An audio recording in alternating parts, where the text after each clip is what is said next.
y la Reconciliación Nacional, además él es jefe de la fracción de Acción Democrática. Preside usted como una comisión que hoy por hoy es súper importante en el contexto que se vive en nuestro país. Diálogo y reconciliación Y paz. y paz, temas necesarios, temas importantes. Fíjese que respecto a ello, pues el tema, los medios de comunicación nacionales e incluso internacionales han dado amplio seguimiento al tema de los diálogos en el país, no solo entre la oposición y el gobierno, diálogos dentro de la misma oposición y diálogos también con un sector de la oposición que no se había sentado en la mesa con el gobierno. Estamos hablando del equipo de Juan Guaidó con el equipo del gobierno nacional. Sin duda hay cambios este año 2021 en el contexto de las negociaciones y de las conversaciones que se están dando. ¿Cuál es su visión como vicepresidente de esta comisión? Que si bien lentamente avanzamos, que no es un solo diálogo, sino que hay una multiplicidad de diálogos. Claro. Se dialoga entre el gobierno y sectores de la oposición, se dialoga entre la oposición, se dialoga entre sectores distintos de la vida nacional, se dialoga con sectores extranjeros, de tal manera que eso hace mucho más complejo el proceso, pero lo más importante es que hoy hay una generalizada opinión de que el diálogo y posteriormente la negociación es la única vía para salir de esta dramática crisis que desde hace tantos años confrontamos. E incluso incluyen ustedes sectores de la vida económica, sectores Los empresariales. privilegiamos. Cuando se instaló la Comisión de Diálogo, Paz y Reconciliación a principios del mes Sí. de enero, uno de los primeros asuntos que resolvimos es que el diálogo no podía ser entre políticos. Venezuela es mucho más que partidos políticos, es mucho más que dirigentes políticos, de tal manera que decidimos privilegiar el contacto, los diálogos, el encuentro con distintos sectores de la vida nacional. Tan es así que la primera reunión formal que realizamos fue con el directorio de Fede Cámara y así lo hemos seguido haciendo. Hoy a las 5 de la tarde, por ejemplo, diputados de la comisión presidida por el presidente Jorge Rodríguez, vamos a recibir a directivos de Fedenaga que tienen en este momento una situación muy difícil y lo hacemos diariamente. Ayer estuvimos trabajando con sectores vinculados a la Bolsa de Valores descentralizada, es decir, el diálogo es más que diálogo entre políticos. Venezuela es mucho más y la recuperación de carácter económico y social pasa porque precisamente todos los sectores pueden incorporarse a los acuerdos que se están trabajando. Eso denota que se están escuchando distintos sectores. Por ejemplo, en el caso de Fedenaga, ellos tienen distintas denuncias respecto al asedio que también han sufrido los ganaderos, los agricultores al interior de nuestro Sí, ellos país tienen por una parte de situación grupos dificilísima que delictivos. nosotros tenemos que apoyarles y apoyarles no solo porque hoy, ayer, mañana es fundamental el sector agroproductivo, Claro. sino también porque forma parte de una demostración de que lo que se ha venido avanzando en materia de protección al sector privado es una realidad. Las invasiones de fincas las rechazamos, las ocupaciones de fondos productivos los rechazamos. Es necesario que todos los sectores de la vida nacional, pero especialmente el sector público y quizás a nivel regional y municipal con más fuerza que el nacional, entiendan que debemos darle todo el respaldo posible a nuestros productores agropecuarios como a nuestros empresarios privados, que son importantísimos en la vida nacional. Hasta los momentos, ¿qué resultados tangibles? Sabemos que todo conlleva un proceso y unos tiempos, ¿no? Para ver resultados finales, pero digamos, en la evaluación que usted realiza a esta gestión que recién inició de diálogos y estas comisiones, ¿qué frutos se pueden empezar a ver? Bueno, en principio, y quizás el más evidente, porque es lo que está más al día, la composición de un Consejo Nacional Electoral que satisface a muchos, si bien no es el que satisface a todos, es una buena demostración de cómo dialogando se avanza. El hecho de que se están en este momento procesando 37 proyectos distintos de leyes propuestas por distintos sectores de la vida nacional es también un avance importante. El que se haya logrado que distintos sectores otra vez de la vida nacional se sienten con instancia de responsabilidad del gobierno también es importante. Por cierto que ayer el rector Márquez, hablando del nuevo CNE, realizaba una denuncia desde su cuenta en la red social Twitter, un comunicado donde informaba que en el canal del Estado, en BTV, se estaban incumpliendo normas en referencia a la campaña, que se le daba mucho espacio a representantes del Partido Socialista Unido de Venezuela. ¿Cuál es su posición como diputado de la Asamblea Nacional, además vicepresidente de esta Comisión de Diálogo, Reconciliación y Paz. Bueno, en principio que en su condición de presidente de la Comisión de Participación Política y Financiamiento, Enrique Márquez hace esa denuncia y corresponde entonces aperturar una averiguación. Lo Una serio investigación. es concluir la investigación para ver cuáles son las conclusiones y respaldarlo. Pero lo que sí es cierto es que BTV y canales de información vinculados al Estado tienen que entender que la mejor contribución que pueden hacer para un clima de verdadera reconciliación es que abran las puertas a todos los sectores de la vida nacional. De tal manera que yo estoy no solamente de acuerdo que se haga la investigación que ha propuesto el rector Márquez, sino más importante que eso, que todos los medios de comunicación sean parte de este proceso, y la única manera de garantizar entonces que avancemos es abriendo las puertas a todos. Ahora, cuando se habla de esta negociación del gobierno nacional con la llamada oposición extrema, el equipo de Juan Guaidó, fíjese que el día de ayer también se recibían denuncias. El presidente de la Asamblea Nacional, Jorge Rodríguez, detallaba que el equipo de Juan Guaidó, de Leopoldo López, eran responsables de financiar a grupos delictivos en la Cota 905, la banda del Coqui. Son denuncias en las que informó que además en las próximas horas se presentaría a la opinión pública pruebas de ello, del equipo de Voluntad Popular. En este sentido, ¿cómo se pueden sentar grupos tan adversos? Antes de la pausa conversamos con Claudio Fermín y él decía, evidentemente un diálogo no puede ser entre amigos, sino entre quienes piensan diferente, pero estamos hablando ya de elementos muy diferenciadores, de equipos que la opinión pública nunca ha visto sentarse a conversar, a negociar. ¿Cómo se puede lograr esto? Mira, quizá pudiera alegar muchos de los que me escuchan que estoy partiendo hacia otras realidades. Pero bueno, como lo hizo en su momento Nelson Mandela con de Klerk, que representaban 37 años de confrontación en Sudáfrica, como lo hicieron los japoneses con los americanos cuando terminó la Segunda Guerra Mundial, después de Hiroshima, de Nagasaki, y también de miles y miles y miles de muertos. De tal manera de que en este momento las posiciones extremas no pueden alarmarnos acerca de la posibilidad de que efectivamente nos sentemos, dialoguemos y negociemos, como lo hicieron los vietnamitas y los norteamericanos en París durante varios años, 2, 3 años estuvieron negociando hasta que por fin los americanos salieron de Vietnam, o como lo acaban de hacer los propios americanos con los talibanes, los responsables de derribar las torres del Centro Mundial de Nueva York. Durante 2, 3 años se sentaron en Qatar y lograron un acuerdo no solamente de alto el fuego, sino de retiro de las tropas americanas. De tal manera que en el mundo hay suficientes experiencias exitosas de partes enfrentadas que terminaron encontrando cómo resolver sus diferencias. Cuando se interpretan las cifras que puede ofrecer Interlaces, otras encuestadoras en nuestro país, que hablan de una desaprobación de las gestiones tanto del gobierno como de la oposición y esa apatía por la política, uno se pregunta, pero ¿cómo van a lograr además poder, para un proceso electoral, lograr la simpatía y la credibilidad del electorado? De eso vamos a estar conversando al regreso de la pausa. Etiqueta Primera Página para que también ustedes desde casa nos acompañen, interactúen con nosotros, nos sigan, @Primera Página en Twitter, en Instagram, mi cuenta @rosa_periodista. Ya nos vemos. Estando con el diputado Luis Eduardo Martínez, vicepresidente de la Comisión de la Asamblea Nacional para el Diálogo, la Reconciliación y la Paz. En este segmento también vamos a estar leyendo sus comentarios y sus preguntas. Antes de irnos a la pausa, le dejábamos una pregunta al aire: ¿cómo lograr recuperar la credibilidad de la población venezolana para un proceso electoral cuando la población siente, o según las diversas encuestas que publican, digamos, cuál es la percepción de la población? La mayoría no se siente atraída por ninguna propuesta ni del gobierno ni de distintos grupos de la oposición. Hay una apatía.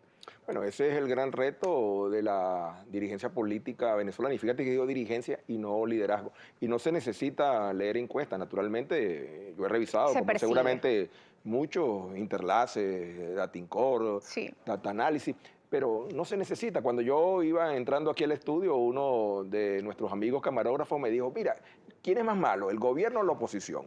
Pero eso que él dice con aquella sabiduría popular, uno lo puede escuchar en cualquier lado. De tal manera de que la dirigencia política tiene que reconectarse con la población, o sea, interpretándolo correctamente. O de lo contrario, y yo me atrevo a hacer esa propuesta, imitar un poco a dirigentes que en otros países, cuando se ha demostrado una y otra vez que no cuentan con el favor popular, sencillamente se retiran. Aquí hace Sí, poco tenemos el ejemplo de en España. España, Pablo Con Iglesias. Pablo Iglesias agarró y dijo algo como esto: bueno, el pueblo no me quiere, mi mensaje no llega, no me entiende, entonces yo prefiero retirarme. Y hasta la coleta se cortó, como si fuera un torero, pero no es la primera vez que Pero pasa. no se podría también interpretar como tirar la toalla. No, no, no, sencillamente se dio cuenta de que su mensaje no llegaba, pero entonces el problema es que también hay una dirigencia que tenemos, que ¿Cuántos tendrían entonces que tirar la año toalla tras acá? año, bueno, quizás, y lo digo con absoluta humildad,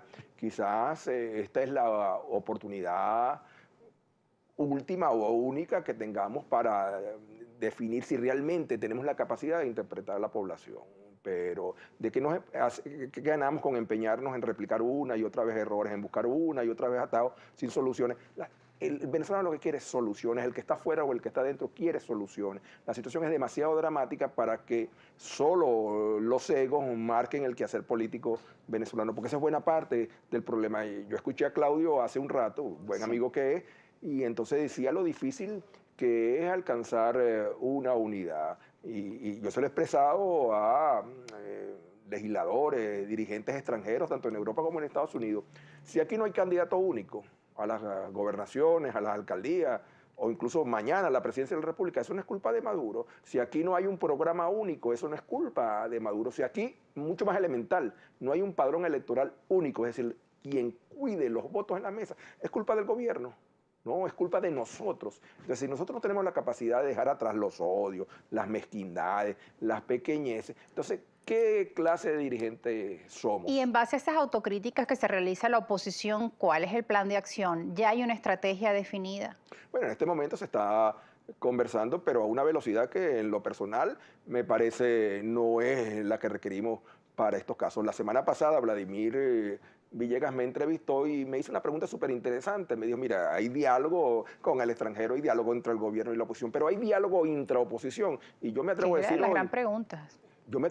que el más importante diálogo en este momento es el diálogo entre la oposición, porque mal puedo yo ir a dialogar con el gobierno si hay 2, 3, 4 oposiciones. Yo a veces pierdo la cuenta cuántas oposiciones hay. Yo mal puedo tratar de entenderme con los factores extranjeros si hay 2, 3, 4 posiciones distintas. Entonces, hoy yo proclamo aquí con ustedes que el diálogo más importante, el que deberíamos empeñarnos en adelantar por la población, es el diálogo intraoposición, que seamos capaces de entendernos para que en esta oportunidad que tenemos por delante, que es excepcional, porque la gente va a votar si somos capaces de interpretarlo correctamente. ¿Y no será que se siente que falta quien lleve la batuta o un liderazgo general de la oposición? Bueno, tú sabes, yo he escuchado muchas veces que ese es uno de los grandes males de los venezolanos, que Buscar parte un líder, siempre un líder, o sea, un hombre a caballo que cabalgue y entonces sea el que, un Mesías. un mesías. Pues entonces, los liderazgos colectivos son los que hacen grande a un pueblo.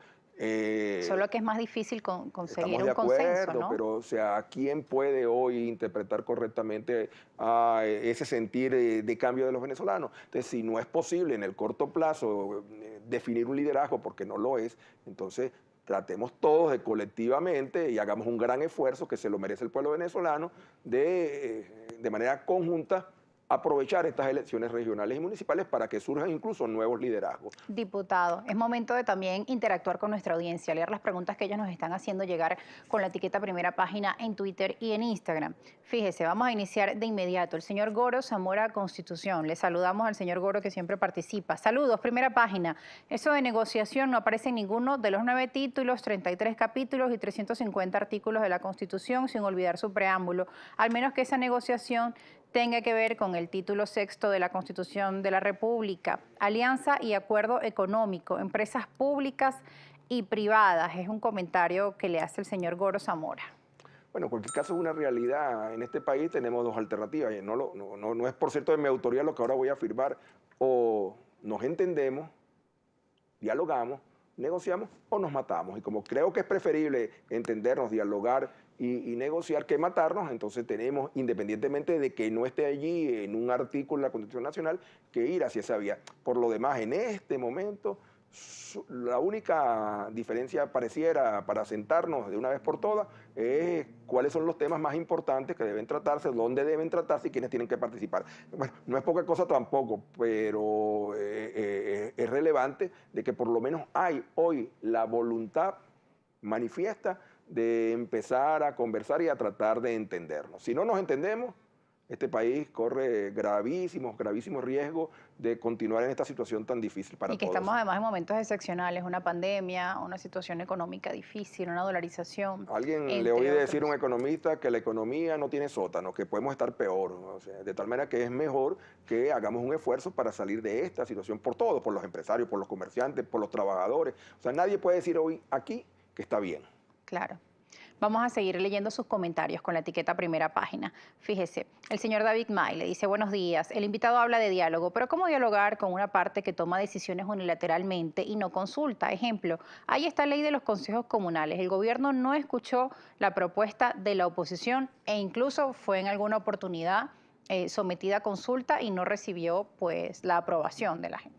Nosotros rechazamos la ley de estados comunales y la ley de parlamento comunal. La ley está en este momento en un proceso de discusión. Se llevó para lo que se denomina la primera discusión en la Asamblea, está en el proceso de consulta pública y vendría una segunda discusión. Pero nosotros no solamente nos oponemos a la ley, sino que queremos empezar a demostrar que no basta oponerse, sino también hay que hacer propuestas. En este momento el diputado Rubén Lima, diputado por el estado Miranda, estaba preparando una propuesta con un equipo bien dedicado de ciudades inteligentes. A la ley de ciudades comunales nosotros vamos a proponer la ley de ciudades inteligentes y en su momento insistiremos para que si esa ley se aprueba en los términos que está, que afecta la Constitución, debería someterse a referendo constitucional y entonces los electores tendrán la oportunidad de decidir entre la ley de ciudades comunales y la ley de ciudades inteligentes. Yo creo que hasta por la propia denominación, muchos venezolanos que me están oyendo van a preferir, una vez que conozcan incluso el texto, la ley de ciudades inteligentes. Un tema que seguramente abordaremos en otro próximo programa para conocer en detalle. Vamos a seguir leyendo los comentarios de nuestra audiencia. Luis Maestre le dice: el gobierno se levantó del diálogo con la oposición cuando había la mediación de Noruega para sentarse en otra mesa de diálogo. Él la califica la mesita de noche. Y ahora, acorralados, nuevamente reciben a Noruega para dialogar con la oposición. ¿Cómo creerles? Le dice Luis Maestre.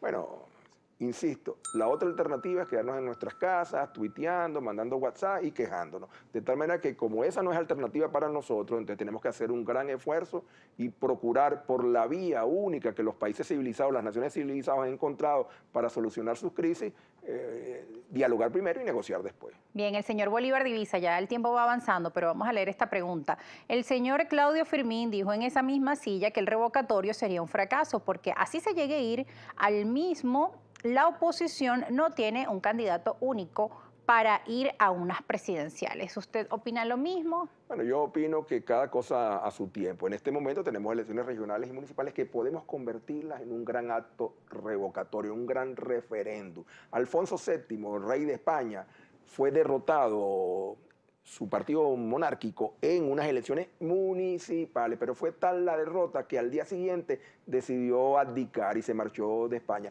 De tal manera de que aquí todos decimos, somos mayoría, la mayoría rechaza al gobierno. Yo creo que es así, la gran mayoría de los venezolanos tiene una absoluta mala opinión de la gestión gubernamental. Bueno, vamos a demostrarlo, vamos a convertir las elecciones regionales y municipales en un acto referendario. Ahí están convocadas, tienen fecha, tienen todo un diseño que permite participar. Y bueno, es así que en Caracas, por ejemplo, esta mañana me percaté que hay 6 precandidatos opositores, en Miranda hay 3, y así siguen. De tal manera que en lugar de preocuparnos porque el año que viene podemos activar el revocatorio previa recolección de firmas y cumplir con todos los requisitos de la Constitución, entonces empecemos a entender que las elecciones regionales y municipales, donde se van a seleccionar unos 3.000 cargos de elección popular, se pueden convertir en un verdadero acto referendario. Que los venezolanos decidan en esa elección que candidatos del oficialismo versus candidatos de la oposición, quienes merecen su confianza.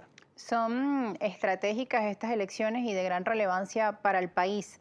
Ya tenemos que irnos, pero para finalizar puntualmente ese llamado que usted hace a la oposición, tomando en cuenta lo que ha dicho, que los ojos de la oposición deberían estar puestos en este proceso electoral. Son estratégicas, son fundamentales, son importantísimas para quien está en un municipio, en una parroquia, en un estado del interior, es mucho más cercano el gobernador, el alcalde, el concejal, el diputado, que cualquier instancia nacional. Además de eso, te repito, insisto, van a permitir demostrarle al mundo cuál es la verdadera opinión de los venezolanos. Porque desde el 2015 nosotros venimos proclamando que somos mayoría, pero entonces vamos a demostrarlo. Vamos a derrotar al gobierno en las elecciones regionales y municipales. Vamos a convertir esas elecciones en un acto referendario. Que los venezolanos decidan si les gusta o no este modelo de gestión. Diputado Luis Eduardo Martínez, gracias por estar con A nosotros ustedes. en este punto informativo en